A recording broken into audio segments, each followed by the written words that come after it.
Well, hi everybody, it's me, Mitch. I just got back from a 50-minute walk, talking the whole way. As a result of the little adventure I had this week with the chest pains and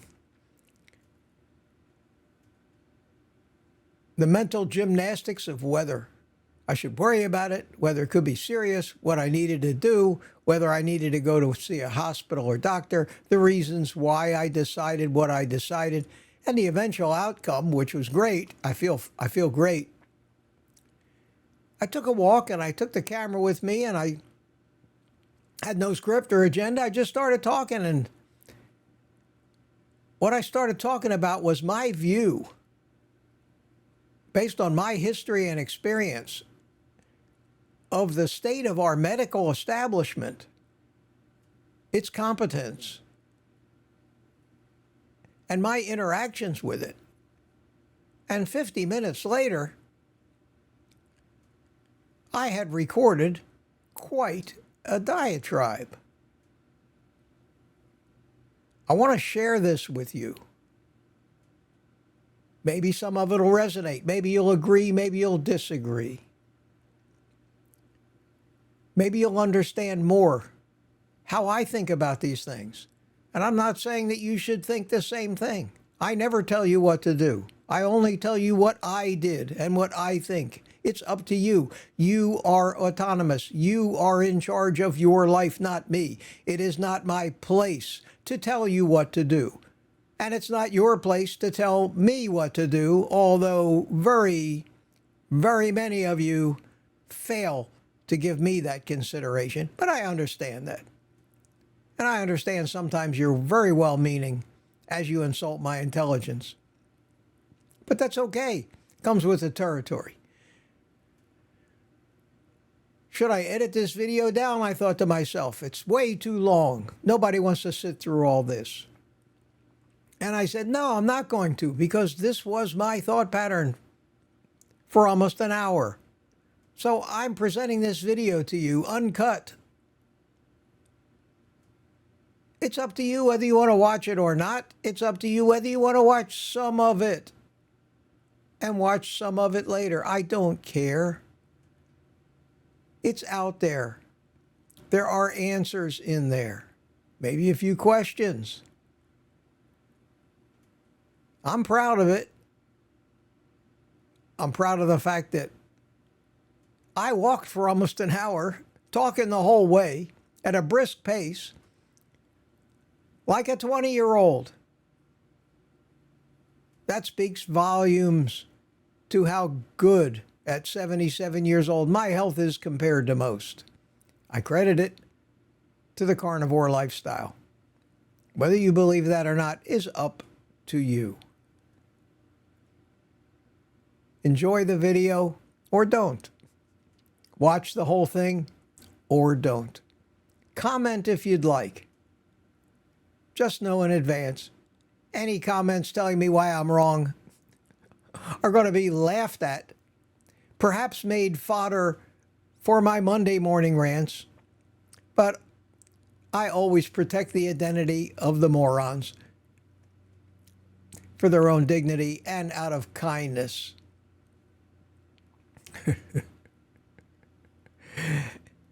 Enjoy the walk. Well, good morning, everybody. It's me, Mitch, and I'm out walking again. Try to walk every other day, and 2 days ago is when I made that video talking about the fact that I didn't feel very good, and a lot of you have seen that, and hundreds of you have commented on that.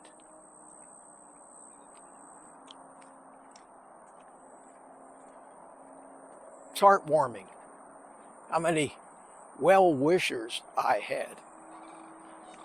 It's also a little annoying that even after I asked, and I think I asked very nicely, that you not give me advice. not tell me what I need to do. A small percentage of you proceeded to give me every kind of advice known to man.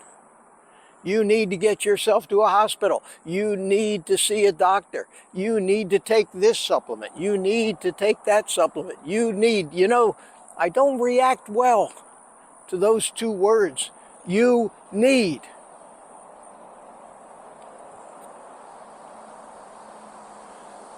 But I think all of those comments were sent to me out of kindness and concern, so I'm not angry. And I hope you'll understand, and I hope you'll forgive me when I tell you, I don't care what advice you give me, I am not going to take it. Why should I take advice from people about whom I know nothing? I don't even ask you to take my advice. I don't lecture you about what you need to do. I don't presume to tell you how to run your lives in any way. I tell you what I do. I tell you how I run my life, what I've learned. And if that's helpful to you, or you identify with it and say, wow, that's what's happened to me, then maybe some of the things I say will be useful to you. But that doesn't stop you from telling me what you absolutely know is wrong with me and what I need to do to fix it. What can I say? It's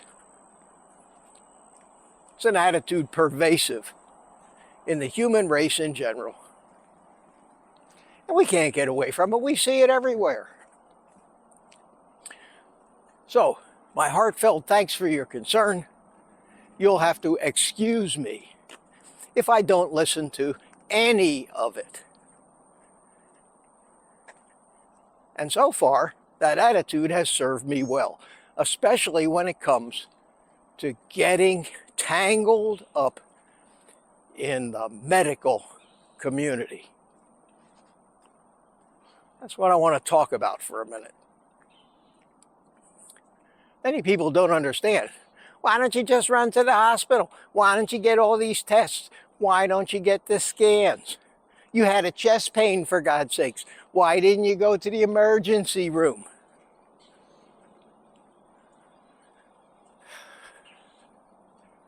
In order to understand why there's two things I avoid at all costs, and a lot of risk too. Number one is the legal and criminal justice system. You see, I don't want to ever get involved in our criminal justice system. I don't want to ever be arrested. I don't want to ever have somebody put handcuffs on me for any reason, real or imagined, take my liberties away, and turn my life over to idiots like prison guards and lawyers and corrupt judges. So I make it my number A1 priority to try to live as off the radar personally as I can. You may think that's a little ridiculous that I'm on YouTube, but I don't think I'm doing anything criminal here. And not get tangled up, not get a record. I remember when I was a kid, teachers used to threaten us with, well, this is going to go on your permanent record. And that was the scariest thing in the world, my permanent record. And they have so much information on us today that we've all got a permanent record now. They know what time you went to the bathroom this morning, for God's sakes. And they're going to advertise on your phone toilet paper for you.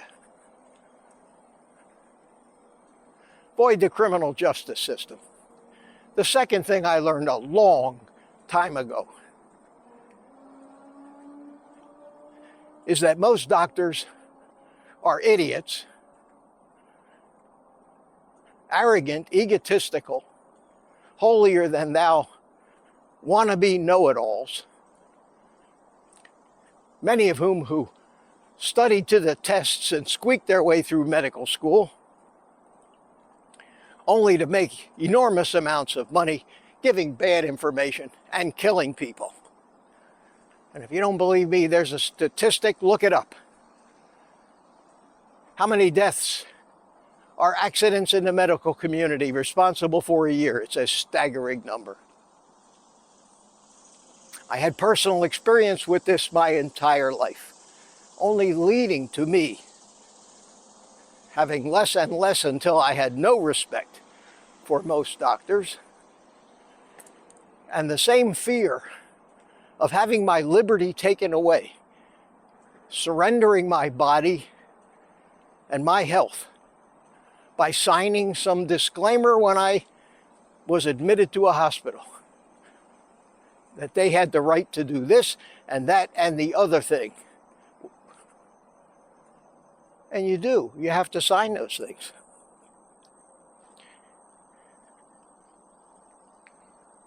So,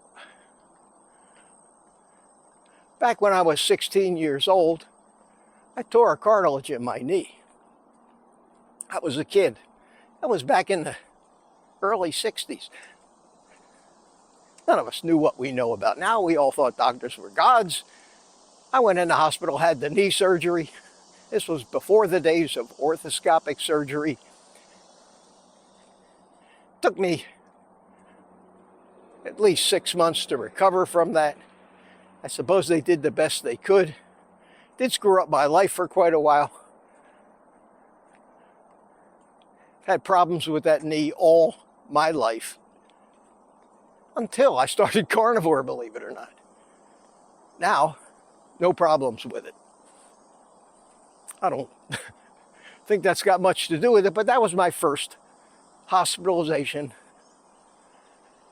I can't really count the one when I was 4 years old and had my tonsils out. I managed to go a long time before my next hospitalization. And that came about, I would say about 8 or 9 years ago, when I was working at my house and climbing up and down ladders, and I had bought a new step ladder. Turns out that step ladder was flawed. And I'm climbing up it and it fails. And down went the ladder and down went Mitch. And I put my hand out to break the fall. And I did. I broke the fall. I also shattered my wrist in 5 places. They took me to the emergency room. They x-rayed it. Gave me a little something for the pain. Guess a broken wrist is no big deal for these people, considering how long I had to sit out there and wait to be seen. But I got an ambulance ride. I didn't think it would be smart of me to drive, because this shit does not happen to me, and I was in mild shock, I think. Anyway, I ended up having outpatient surgery. I now have a steel plate, bunch of screws, and a nice little scar on my wrist. And it worked out pretty well because I happened to get a pretty good hand surgeon. Nice young guy. It didn't involve anything to do with my blood levels and my cholesterol and all that. It was a mechanical thing. I broke something, they screwed it back together. In that case, I think medicine is a necessary thing. It's when they start fooling around with nature, programming and chemistry that took hundreds of millions of years to get it right. That's the stuff I think we need to stay away from. The next time I went into the hospital was the morning that 1 o'clock in the morning on a Saturday morning. I wake up in the most pain I've ever felt in my life. I found myself writhing on the kitchen floor, vomiting. Turns out I had a kidney stone that was stuck.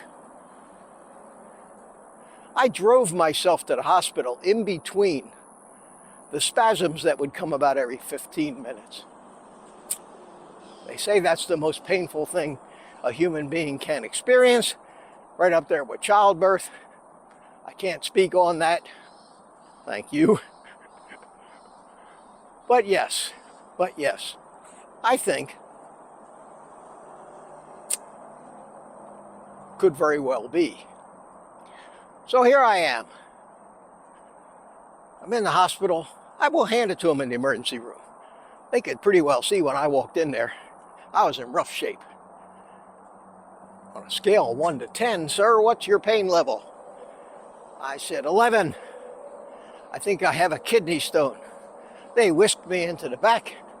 It wasn't 5 minutes before I had a shot of Dilaudid, and if any of you have ever had that narcotic, you know what it does. They whisked me away, put me in a CAT scan machine. For those of you who've always wondered, why do they call it a CAT scan? Just trivia. CAT stands for computer aided tomography. There you go. Inquiring minds want to know. So they put me in a CAT scan. And sure enough, they said, yes, sir, you've got multiple kidney stones all over the place.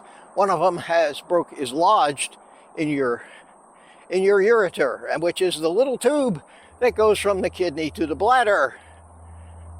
And these little stones are spiny little suckers. In my case, as in most, they were calcium oxalate. How do I get these? I inquired. Their answer was, we don't know. We think you're eating too much calcium. Honest to God, you just can't make this shit up. How do I get rid of them? Drink lemon juice. Okay, but don't forget to eat your spinach and your almonds and your dark chocolate. Turns out, after a lot of research and having to learn things on my own because none of them know shit, I found out that the problem wasn't the calcium, it's the fucking oxalates. Of which I was getting plenty because I was listening to them and eating their superfoods.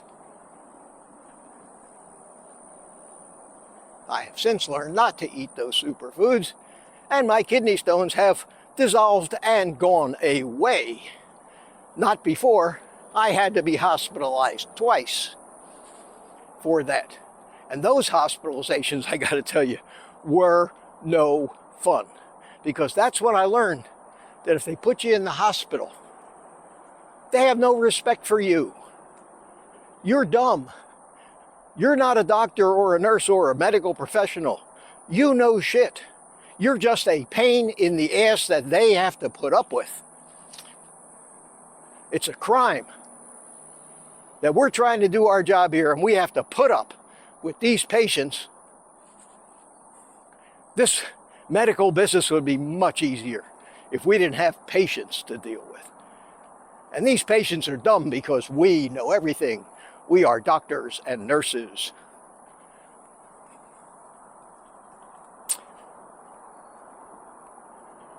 They told me I couldn't get out of bed. I said, but I don't want to. So they put a bed alarm so that every time I moved or adjusted my position, some nurse slash security guard slash prison official would come, scold me for moving, reset the alarm. They put yellow booties on my feet. God forbid I should escape and maybe go out into the hallway. I immediately would be recognized as a prisoner of solitary confinement because of my yellow booties. There was nothing that was that wrong with me. I had surgery the next morning. They went in a very unpleasant manner and grabbed that little sucker of a kidney stone that was stuck in my ureter. They inserted a stent. And I was in the hospital for another full day, eating their garbage food, 100% sugar diet, trapped in my bed as a prisoner, and knowing me, I wasn't having that. I ended up making such a stink about that some head nurse supervisor came to see me with a clipboard. And she said, "Sign here, absolve this hospital of all liability should you fall or something happen to you. And we'll trade white booties for your yellow booties, and we'll give you parole." And I signed that thing, and I'm sure on my permanent medical record now, somewhere, it says that I'm a combative patient. I don't give a shit. Fast forward to 3 years ago. I'm working out in the gym. I'm on a keto diet now. I'm losing weight. I'm doing great. And I overdo it. I overdo it in the gym. And then to make matters worse, I go sit in the sauna. And I've told this story many times. I go sit in the sauna. End up in there for 45 minutes, and it was 170 degrees, a very hot sauna. When I got ready to leave the sauna, I stood up, and I was very dizzy and lightheaded. I've been that way before. I recognized it, and I said, uh-oh, I need to go lay down. So I went out to my locker. I had a sip of water from the water fountain on the way,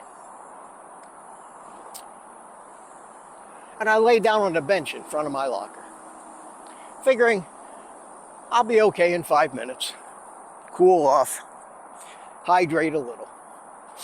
Next thing I know, I wake up in the emergency room at the hospital next door, and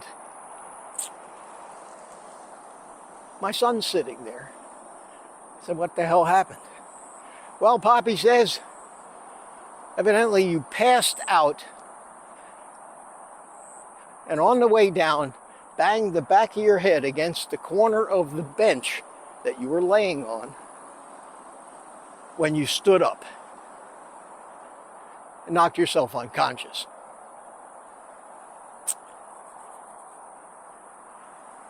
I said, "Well, what happened?" "Well, we don't know yet because you've got a brain bleed." I said, "Well, that doesn't sound good. What does that mean?" "May mean that they need to take you down to Holmes Hospital where they have a neurosurgery ward. And you may have to have surgery, but they're going to keep you overnight in the hospital here and observe you." Okay, so they admitted me to the hospital, put me in the bed, turned on the alarm, put the yellow booties on me, deja vu, and said, "You have a high risk of a fall. You're not allowed out of bed." And we went back at that shit again. And the reason they have that shit is because of their lawyers. And every time they go to protect themselves against some potential lawsuit by further limiting the movement and the rights of what patients can do, and more their rights that they sign away when they're admitted, the lawyers turn us as patients into prisoners that the medical community simply has to put up with, and has complete autonomy and authority over, much like a prison guard. And if you don't think you've signed away all of your rights to life, liberty, and freedom, you've never been in a hospital. Hey, Mike, how you doing, buddy?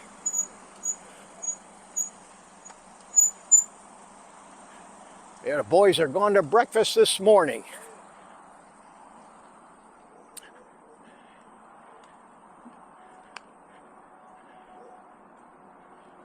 So,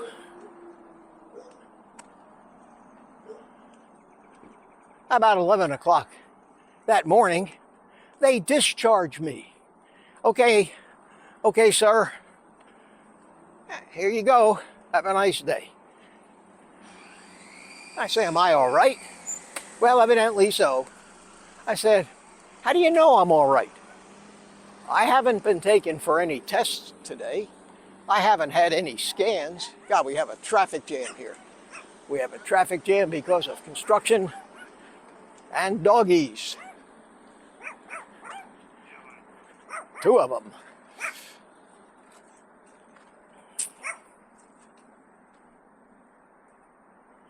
I said, how do you know? How do you know? How do you know that I'm okay? You haven't. How do you know? Take 3. How do you know? How do you know I'm okay? How do you know my bleed stopped?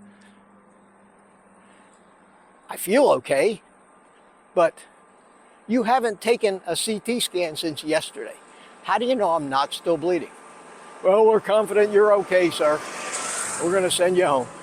And home they sent me. Now, of course, I felt rocky.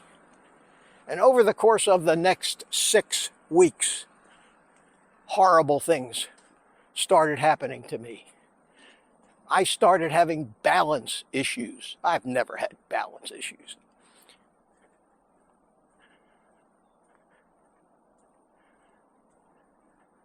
Started getting forgetful. And towards the end of that 6-week period, I started to have bouts of aphasia. My memory, I couldn't remember things. Aphasia is where you can't put words together. You can't speak properly. And these little episodes came and went in about 2, 3, 4 minutes. And then I'd be fine again. Was I having strokes, mini strokes? What the hell was this? I went to the neurologist at the VA, got in to see him, and he pretty well said, well, I don't know. If it keeps up, we'll do some tests and things, but it may just be a TIA, a transient ischemic attack, or something like that. I said, well, wait and see. Well, a couple of days later, I'm in a store talking to the store clerk, and I can't talk, and it scared the shit out of me. When I did, when that little attack was over, I went out to the car, and I called my son. And during that call, I had another attack of aphasia, and I couldn't talk. Scared the shit out of him. Next thing I know, I actually drove home. I was okay, other than these short little attacks I was having. But my son, being on the board of directors of a local hospital, much to my kicking and screaming, dragged me to the emergency room of that hospital. And being on the board of directors, he had called ahead to make sure they knew that he was coming with his father. Well, man, you would have thought I was the President of the United States. When I went in there, they were ready for me. They took me back immediately. First thing I had was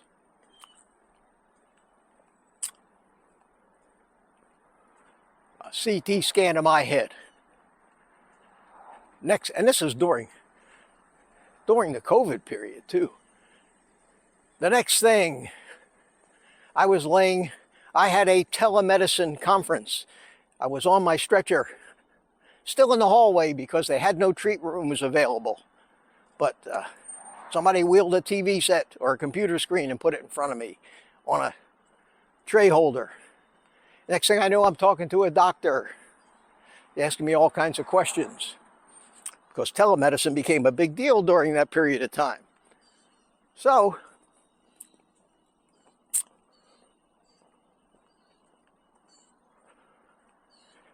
Next thing I know, I am being wheeled out to a helicopter. A helicopter. And they whisked me off to Holmes, that hospital that has the neurosurgery wing, which is 3 miles from where I was. I could have driven myself there. But no. Evidently, some lawyer somewhere said, we can't risk a lawsuit if something goes wrong here. We need to get this young man a $21,000 helicopter ride for those 3 miles, that 1.5 minute ride. And they did. And we landed on the roof of the Holmes Hospital. And a team of people with a stretcher wheeled me into the building and down to the intensive care floor, where they hooked me up to every kind of monitor, blood pressure cuff, stuck needles in me everywhere, put IVs into me, took blood, did everything. Next thing I know, I've got a neurosurgeon and his very attractive nurse telling me what my options are. Well, sir, you have a subdural hematoma. It's rather large. Could resolve itself on its own, or it could kill you. So my first question was, what are the odds? And his answer was about 50-50. Now, let me make sure I understand the choice you're giving me. I have a 50-50 chance of dying or getting better. But you, my hero in blue scrubs, and your gorgeous nurse who keeps looking at you romantically, expect me to say I'll take the shot at dying? I guess I have to trust you. Okay, let's do it. That was the hardest decision I think I've ever made in my life. So the next morning, my surgery is scheduled for first thing in the morning, 7:30. They wake me up, they get me all ready, and then they come in and tell me that the doctor had other emergencies and other things, and that my surgery has been postponed until sometime that afternoon, leaving me laying there in intensive care, thinking about them cutting a piece of my skull out all day. Was not a good day. But shit happens, I said. Finally, 5 o'clock in the afternoon. Okay, sir, time for your surgery. By this time, you talk about a nervous wreck. I was ready to call it off, check myself out of the hospital, and take my chances. I said a 50% shot at dying is better than this, what they're putting me through. Down we went, had the surgery, wake up from the surgery, I'm in motion. I'm being wheeled back to my room, which was intensive care. They're hooking all those tubes back up to me. I'm in and out of it.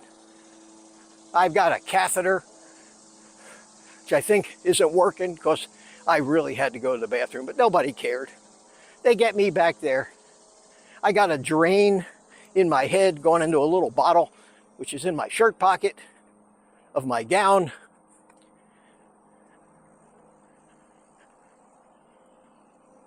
Long story short, if it's not too late for that, I did recover. I was in the hospital for a couple, 3 days after that, with the booties, bitching like hell. Finally got out of there. And I've told this story about how the hospitalist that admitted me screwed up. And because I had high LDL, that one number determined all of the restrictions for my entire hospital stay. They wouldn't let me eat anything but sugar. They would not let me touch salt. I was on a cardiac diet. I could not have a drop of fat or salt. They have no fucking idea what they're doing. And if they get their hands on you,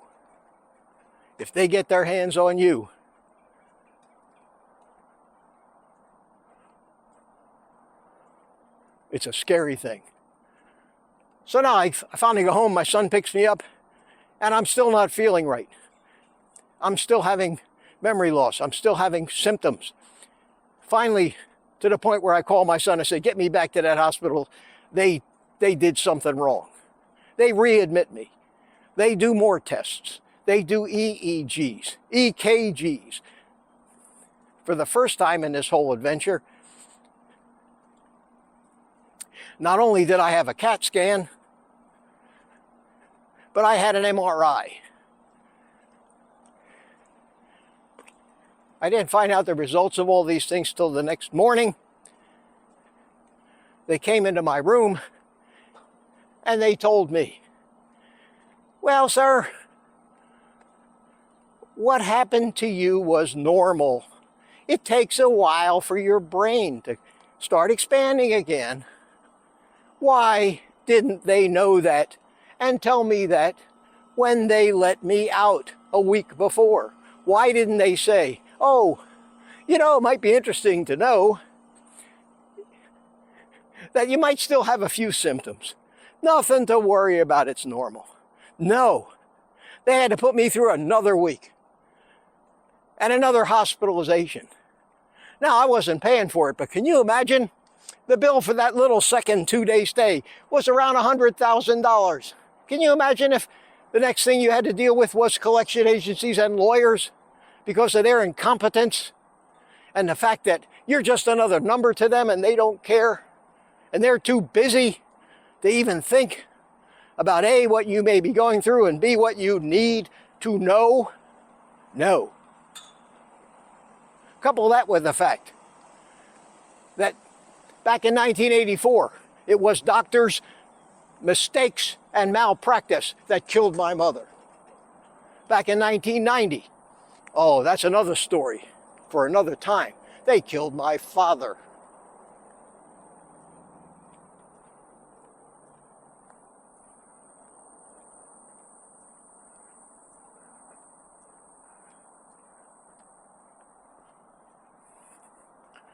Needless to say, I have spent my entire life learning medicine, learning what I needed to do so I wouldn't have to rely on these butchers and basically horrible human beings that are in it for the money and the prestige, period. I'm beginning to think the only decent doctors left on this planet are the ones on YouTube telling the truth about the reality of it. And I've done enough research to know it's the truth. I have doctor stories that will curl your hair throughout the course of my life. There's not enough time in one video to get into all of that.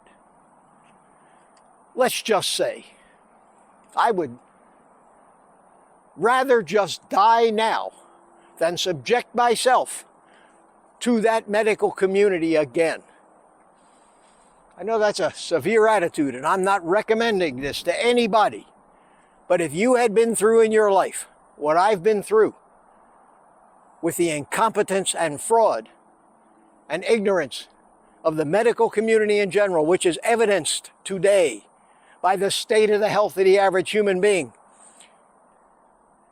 and the 10 new magic pills that come on the market every day with dancing fat people selling them, you would absolutely believe down to the bottom of your core that if you did nothing most of the time and let that ancient programming in your genetics, coupled with the correct nutrition and building blocks that your body's machinery needs to do its job, that you had 100% better chance of recovering.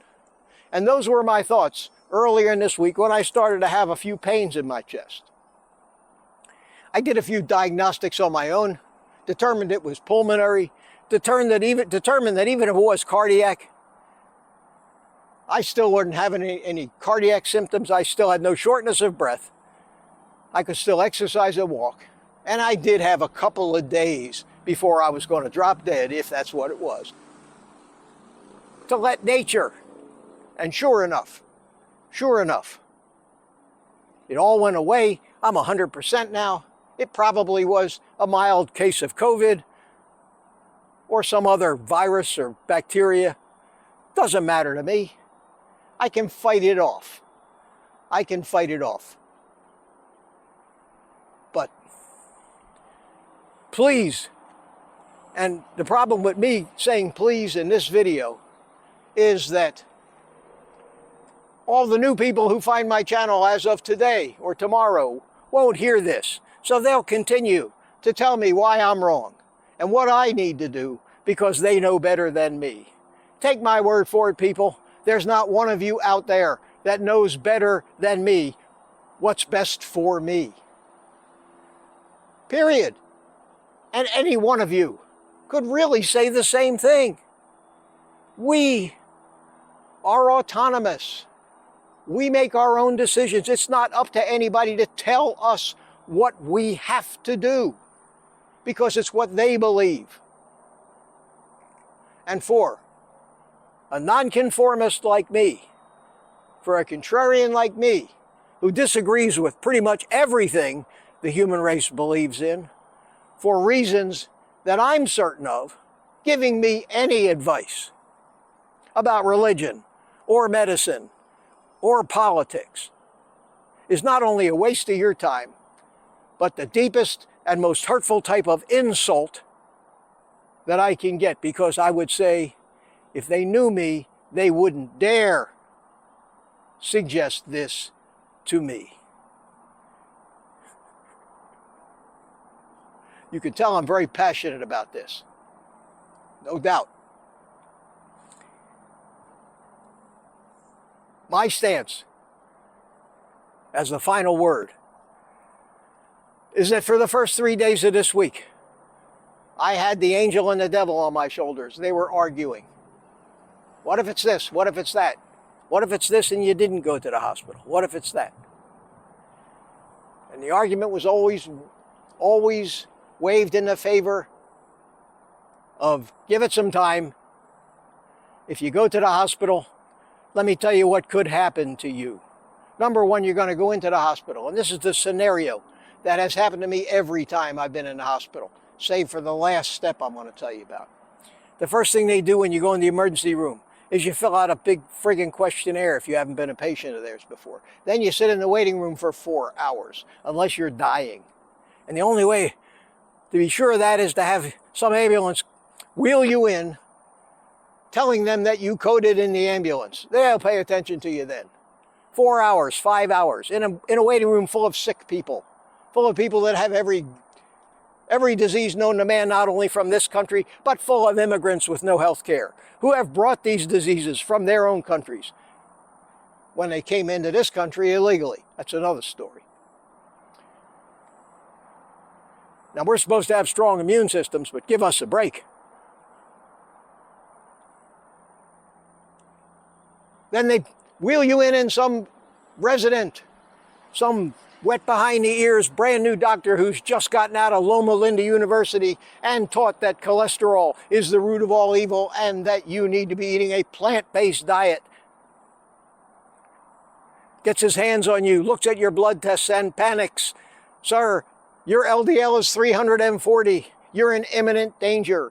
We need to mainline statins into you and PCSK9 inhibitor. We need to get that cholesterol level down. It is 100% most certain because of your LDL number that your pains are cardiac. You probably have a blockage. We need to get you into a cath lab. You know what that is? That's where they cut you on your leg, cut into your femoral artery, insert wires in there, and snake their way up to your heart for the purpose of either seeing what you got, ballooning it to open it up, putting a stent in. Not a pleasant procedure, and what a lot of people don't realize is it's not pleasant to recover from, and I've never allowed them to do that to me. But there, in this situation, I probably wouldn't have any say-so. I probably signed away any rights I had to disagree with that young doctor from Loma Linda University, who probably was a Seventh-day Adventist as well, and was convinced, as much as I'm convinced of the things I know, and was convinced that all bad health things come from eating meat and not eating a 100% plant-based diet and taking statins and PCSK9 inhibitors to get your LDL down, because everybody knows that that's what's killing people. We know better. They don't want to hear it. They got a $1 trillion industry built on those fallacies. They are not giving that up. They're not even letting these young doctors hear it. They are so busy with propaganda to keep them convinced that they're right. And us crazy carnivores and keto people are nuts because we're killing ourselves. Meanwhile, we're doing great. Those were the thoughts going through my mind when I made the decision, and it was not a hard one to make, not to go to the emergency room just because I had a little pain. It turned out to be the right decision.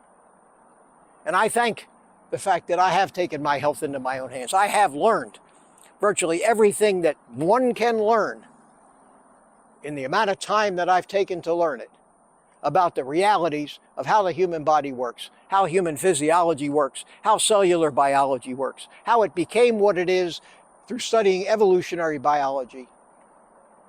I know the chemical pathways. I know how let's just say, life is not a mystery to me anymore. Life is a mechanical, programmed thing, and I understand how it works because of a 25-year background in computers and computer programming, because of an insatiable thirst and curiosity about anthropology, about how life started. I wrote a book 23 years ago about all of that. This is not new for me. And when I get advice from you telling me that I need to take this particular supplement because that's what helped you and guaranteed that's going to help me, I say, who the hell are these people? I don't know them.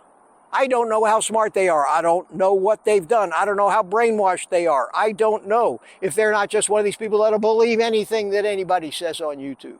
Why should I listen to them and do something that may have adverse health effects on me? It's stupid. Stop wasting your time. Stop telling me what I need to do. And for God's sakes, don't ever write me a comment that says, you need to see a doctor.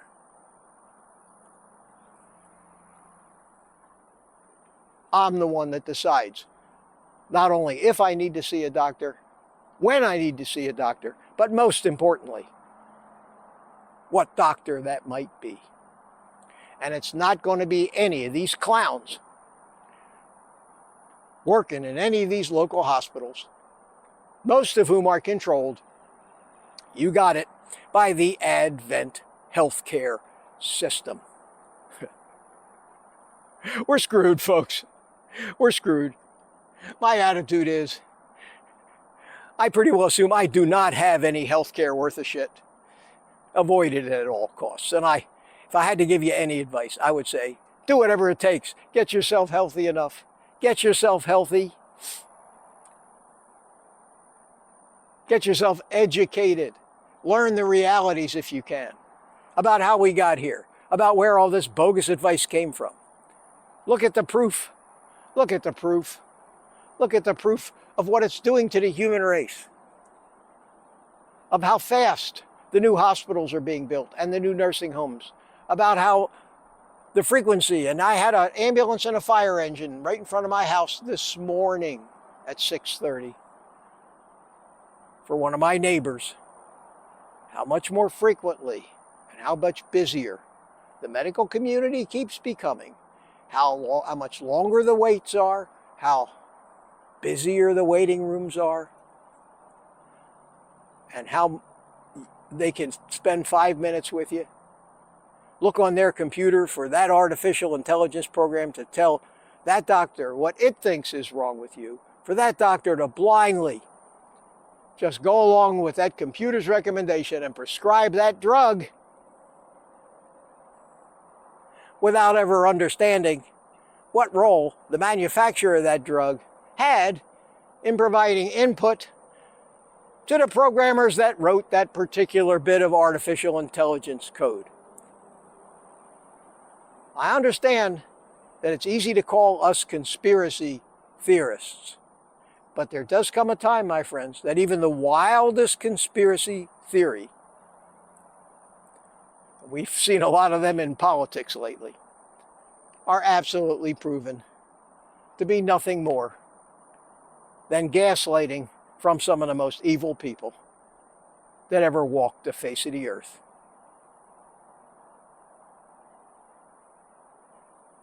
I'm going to try to edit this video down because right now I think it's approaching an hour long, to get the cogent points. But to sum up, there's nothing anybody could show me, tell me right now that would get me to trust the medical community. The medical community bases all of its actions and treatments on two things: a false narrative about the fact that cholesterol is the demon and sugar is a hero, and the advice of lawyers who pretty much guide all of their actions and medical treatment based on lowering the likelihood of getting sued when they screw up somebody's life or kill them. That's it. That's what drives the medical community. Provides employment for a growing number of people every year. The economics of it are crazy. Our healthcare costs are one of the largest expenses in our budget, and the government seems to be paying for most of it. Well, the government has no money. They only have what they can take out of my pocket, some poor old guy on YouTube trying to make a buck or two here or there by talking common sense. And believe it or not now, paying frigging taxes again. With that, my friends, I'm fine. I appreciate you worrying about me. I am 100% today. And life is good for me. And I enjoy doing these things. So until the next time, take the rest of the day off and eat meat.